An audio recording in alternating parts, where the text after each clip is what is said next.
This is actually a summer afternoon. It's a lazy summer afternoon, but it's pretty darn dark. Probably going to get some thunderstorms this afternoon.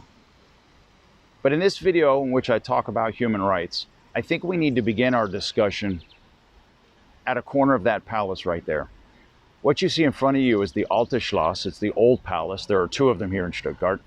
This is the older of the two. And you see that turret on the left-hand side? There's something at the base of it I think we really ought to take a look at, because I think it's a good spot to begin a discussion on human rights.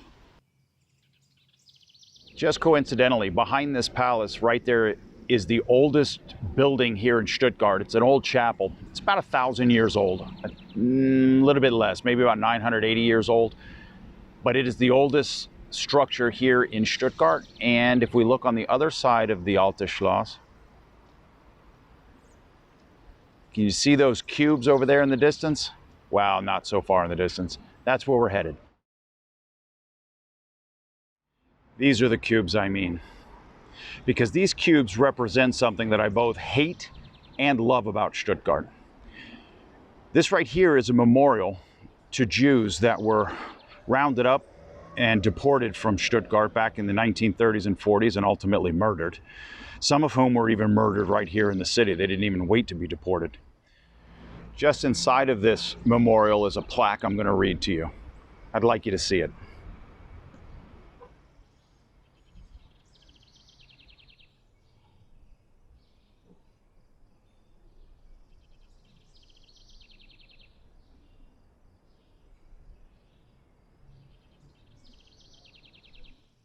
The most important part, I think, is right here.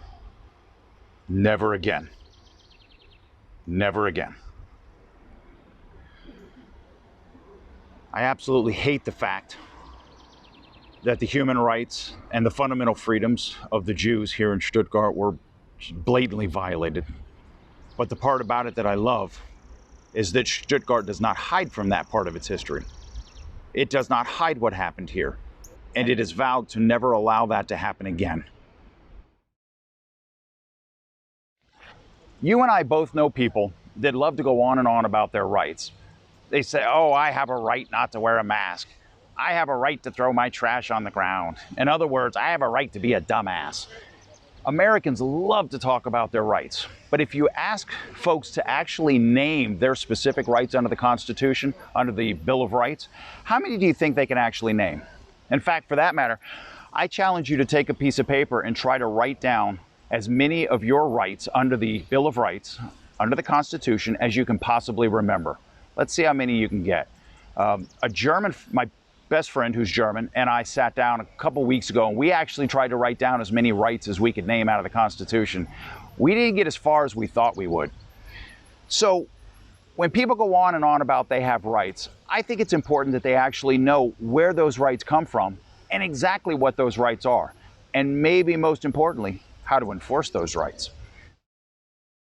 The reason I think that's important is because you hear me go on in my videos about international human rights, about how the fact that I came to Europe because I believed that my human rights were being violated in the United States.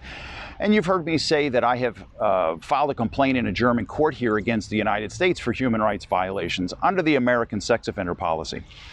But I need you to understand that I'm not just whistling in the wind or just randomly claiming that I have rights. In fact, I'm basing my claims on very specifically enumerated rights that can be found in what is commonly referred to collectively as the International Bill of Human Rights.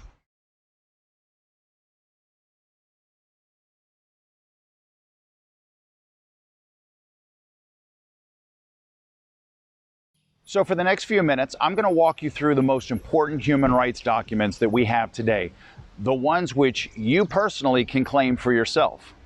Because when I talk about these human rights apply to every human being, that's exactly what I mean. Every human being, and that includes you.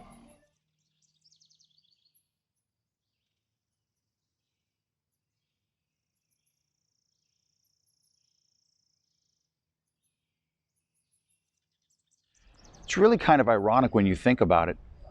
But in a way, we have the Nazis to thank for modern human rights law. It's because of the atrocities that they committed right here in Europe, right here in cities like this where I'm walking, in fact, right here on streets just like this, It's because of those atrocities that immediately after the war, nations came together and said, hey, we need to come up with some kind of system that we're going to start protecting human beings, basic human rights for all people. And interestingly enough, it was under the American Eleanor Roosevelt, it was under her guidance, that the United Nations adopted in 1948 a document called the Universal Declaration of Human Rights. That was the first document in human history that ever said that regardless of who you are, regardless of your citizenship, regardless of where you were born, where you live, black, white, male, female, gay, straight, something in between, doesn't matter. If you are a member of the human race, you are entitled to certain fundamental freedoms, certain basic rights that cannot be transgressed. And if you are living in a country where that happens, then it's the responsibility of the rest of the world to make changes. I think it's important to note that the United States was one of the signatories of the Universal Declaration of Human Rights. That only stands to reason since the United States, for the most part, led the way in forming this declaration. However, that declaration was just that. It was a declaration. It had no enforceability. If one of the nations that signed the Universal Declaration violated any of its terms, there's nothing you could do about it. There were no provisions within that declaration to seek its enforcement. So let's say, for instance, that you were living in Morocco and your human rights were being violated. Under the Universal Declaration, you could say, hey, I have a right to, I don't know, be free from arbitrary arrest. But you really couldn't do anything about it. You couldn't take anybody to court. You certainly couldn't take the Moroccan government to court. That had to change. As you would expect, Europe being the place where the worst atrocities were committed by the Nazis, the Europeans weren't satisfied with a mere declaration that people have certain human rights. They wanted an ability to enforce those rights. So in 1950, they adopted what was known as the Convention for the Protection of Human Rights and Fundamental Freedoms. In short, we refer to it as the European Convention on Human Rights. Now, notice that this is a convention, not a declaration.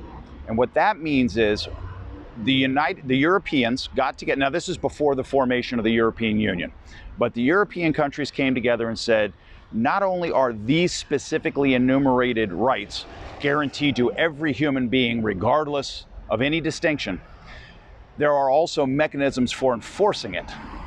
That was the difference. Europe established a standard by which if any nation violated the terms of those human rights listed within the convention, they could take that country to court. And they mean it, because I certainly did it. I think it's important to note that the European Convention states that all human beings are entitled to the rights that are enumerated in that convention. You don't have to be a citizen of a European country. All you have to do is be within the territorial jurisdiction of Europe, and you are entitled to those rights. So if you think that your human rights are being violated, for instance, in Somalia or Kenya, you have the ability to come here to Europe and seek sanctuary. And the Europeans will protect you if you can prove that, in fact, your human rights are being violated in your home country.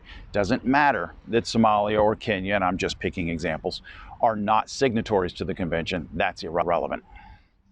Oddly, I told you a moment ago that the United Nations in 1948 was the first organization to put out a Declaration of Human Rights, but it took them until 1966 to adopt two conventions which took the Universal Declaration, defined those rights a little more clearly, and provided mechanisms for enforcing those human rights in international human rights courts. Those two conventions are the International Convention on Civil and Political Rights, and the other is the International Convention on Economic, Cultural, and Social Rights. Don't worry about the two distinctions between them. For today's discussion, it's irrelevant. What's important for you to know is that in 1966, the rest of the world caught up with the Europeans by creating a system by which people could go to international courts and make human rights complaints against particular nations. Interestingly, and I think this is very interesting, although it was adopted in 1966, it wasn't put into effect until 1976, and the United States never agreed to it. The United States, in theory, signed off on it, but the United States Congress has never ratified those two conventions. So what that means is Even though the United States paid a heck of a lot of political lip service to the Declaration of Human Rights, saying that all people are entitled to these rights, when it came down to providing mechanisms for people to file human rights complaints, the United States was not on board. The reason being was the United States has no problem pointing fingers at other countries, has no problem in making allegations of human rights violations against other governments, but they sure as heck don't want to be dragged into court for their own human rights violations.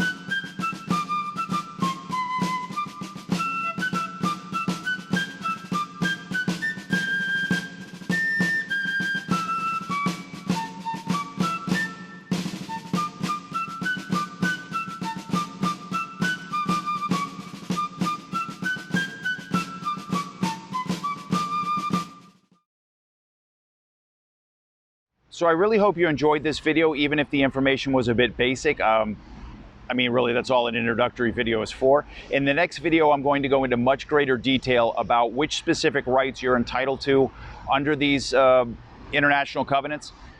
And I'm also going to give you the basics of how to enforce those rights. Keep in mind, I say it in every video, if you're not happy with your situation, you need to do something about it. And that includes if your human rights are being violated. If you think they are, it's on you to do something about it, or it's on you to just lay down and wear it. For me, I'm not the type to just lay down and wear it. I'm fighting. So until next time, let me wish you peace in your journey. I wish you happiness and safety from southern Germany, because I know the corona is tearing up the US right now, and I promise you our thoughts and prayers are with you. So until next time, cheers.